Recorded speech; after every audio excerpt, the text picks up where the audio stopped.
Drinking water, signages, light की सही व्यवस्था और वोटर फैसिलिटेशन सेंटर। जो हमारे बुजुर्ग और दिव्यांग मतदाता हैं, उनकी सुविधा को ध्यान में रखते हुए पोलिंग स्टेशंस ग्राउंड फ्लोर पर होंगे। अगर रैंप है तो 1:12 के रेशियो में प्रॉपर ग्रेडियंट से बनेंगे। वॉलंटियर्स भी रहेंगे, व्हील चेयर की फैसिलिटीज भी दी जाएगी। और अगर इनमें से कोई भी 85 प्लस के उम्र के अगर लोग हैं या 40% से ज़्यादा जिनकी डिसेबिलिटी है, अगर वो चाहें तो फॉर्म 12D भर सकते हैं और उसके उपरांत उन्हें होम वोटिंग की सुविधा भी दी जाएगी।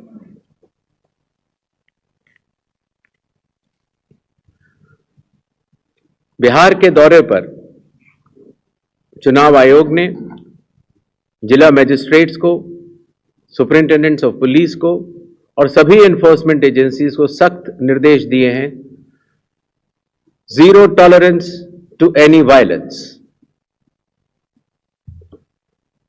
No scope for any kind of intimidation और थ्रेट टू वोटर्स और candidates. CAPF will be deployed adequately and in advance as a confidence building measure. All officers to act in absolutely impartial way and easily accessible to all the stakeholders. इसके बारे में मैं आपको बाद में भी बताऊंगा। अगर कोई फेक न्यूज या मिस इन्फॉर्मेशन होती है, खास तौर से सोशल मीडिया या किसी भी और प्लेटफॉर्म पर, तो उस मिस इन्फॉर्मेशन को काउंटर किया जाएगा और स्ट्रिक्ट विजिल रखी जाएगी सारे चेक पॉइंट्स पर, जिससे कि ड्रग्स, लिकर और कैश का इलीगल ट्रांजैक्शन ना हो पाए।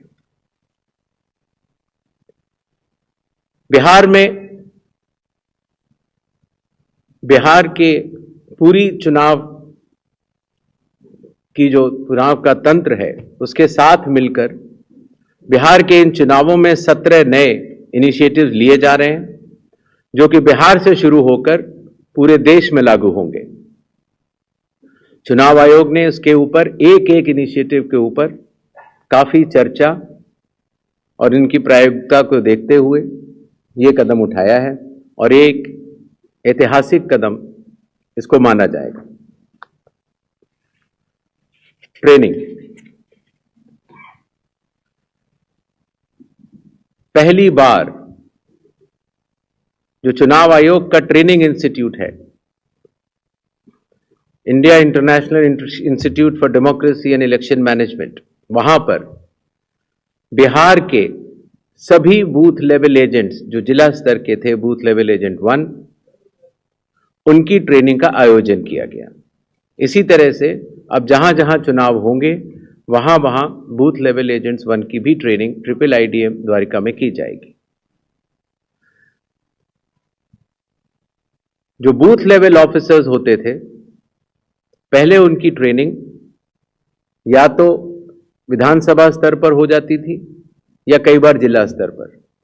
तो इस बार हर विधानसभा क्षेत्र के 4 से 5 BLOs को IIIDM में बुलाया गया और उनको चुनावी प्रक्रिया के बारे में अवगत कराया गया, जिससे कि हमें अब जो चुनावी तंत्र है, जो जमीनी स्तर का चुनावी तंत्र है, उसमें बहुत ही ज्यादा बदलाव देखने को मिला। साधारण तौर से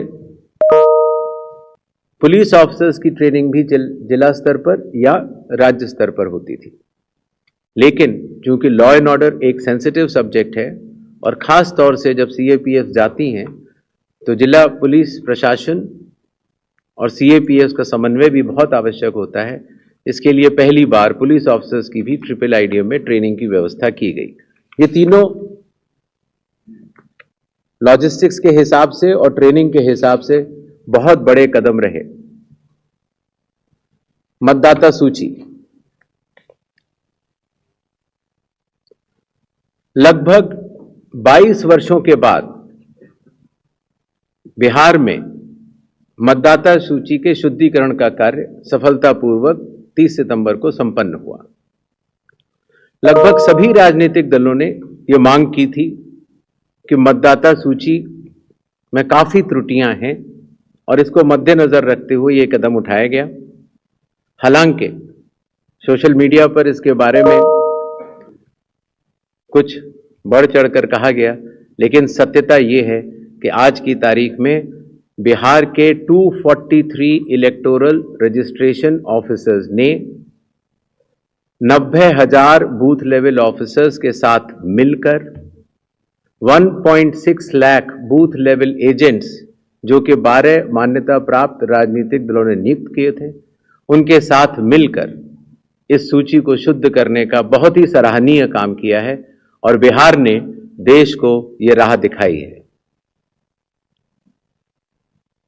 चूंकि विशेष गहन परीक्षण में काफी मेहनत जमीनी स्तर के अधिकारियों को करनी पड़ी, तो जो रिन्यूमरेशन था, जो बीएलओस का था और जो बाकी अधिकारियों का था, उसको भी कई वर्षों के बाद बढ़ाया गया और खास तौर से ईआरओस और एईआरओस का ऑनरेरियम तो पहली बार दिया गया।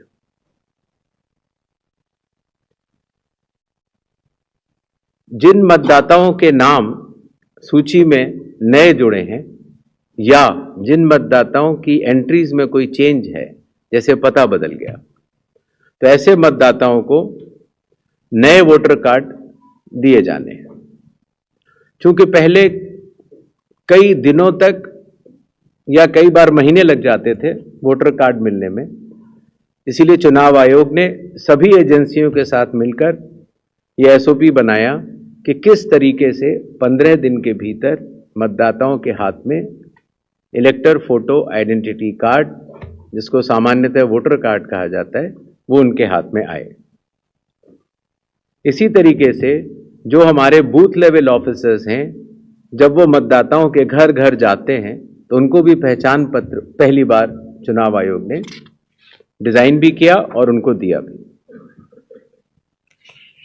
कंडक्ट ऑफ इलेक्शंस जो आने वाला है,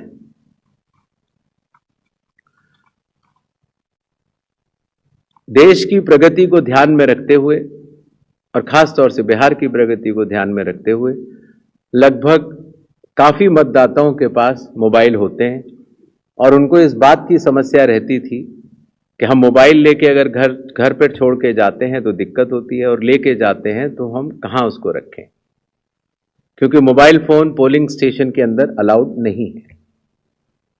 इसलिए एक नई व्यवस्था बनाई गई जिससे कि पोलिंग स्टेशन के कमरे के ठीक बाहर कोई भी मतदाता अपना मोबाइल फोन जमा करा सकता है, अंदर जाके अपना वोट डाल सकता है और बाहर आने के बाद अपना मोबाइल लेके घर जा सकता है। हर मतदाता को नॉमिनेशन का प्रोसेस खत्म होने के बाद एक वोटर इंफॉर्मेशन स्लिप दी जाती है। वोटर इंफॉर्मेशन स्लिप देने का लक्ष्य सिर्फ ये रहता है कि मतदाता को, क्योंकि कई बार बूथ बदल जाते हैं या कई बार मतदाता नए होते हैं, तो उनको वोटर स्लिप पर, इंफॉर्मेशन स्लिप पर अपने बूथ का नाम और सारे डिटेल्स मिल जाते हैं। तो वोटर इंफॉर्मेशन स्लिप पर बहुत ही छोटा चेंज करने के बाद मतदाताओं की सहूलियत बहुत बढ़ गई, क्योंकि उसमें उनका पोलिंग स्टेशन का नंबर, पोलिंग स्टेशन की जगह कोने में बड़े रूप में दिखा दी गई। पहले उनको पूरे में ढूंढना पड़ता था।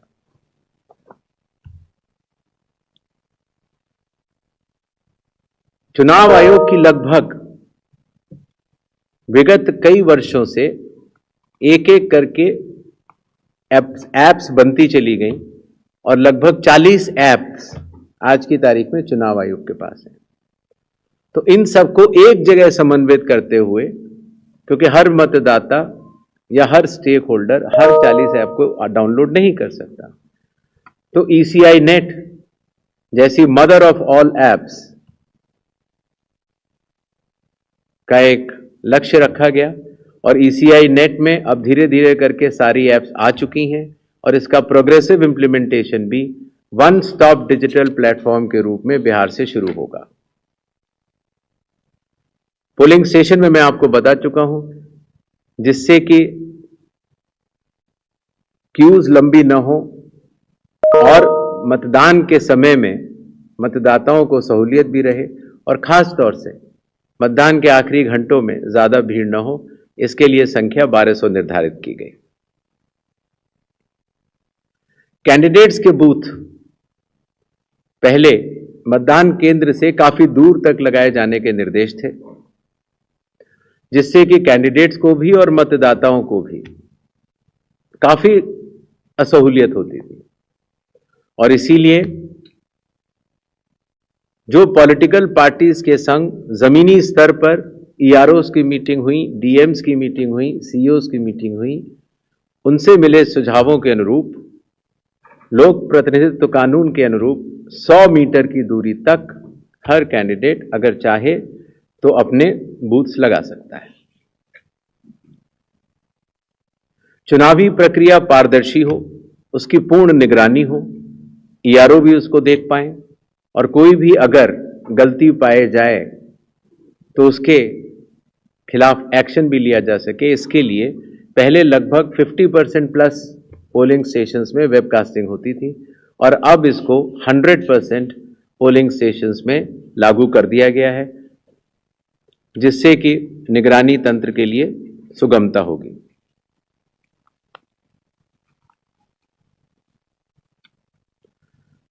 कई बार प्रत्याशियों ने यह शिकायत की थी कि जो हमारी फोटो होती है वो चूंकि ब्लैक एंड व्हाइट में आती है और जमा तो कलर्ड करते हैं तो वो पहचान में नहीं आती और काफी हतोत्साहित उनको होना पड़ता है जब वो ईवीएम में उनकी फोटो अच्छी नहीं आती है। तो छोटा सा कदम, लेकिन इसमें फिर चुनाव आयोग ने निर्णय लिया कि एक तो फोटो कलर्ड लगाई जाएगी और साथ ही साथ जो सीरियल नंबर होता है उसका फॉन्ट भी बड़ा किया जाएगा, जिससे कि प्रत्याशियों की पहचान भी आसानी से हो जाए और मतदाताओं को सुविधा भी हो।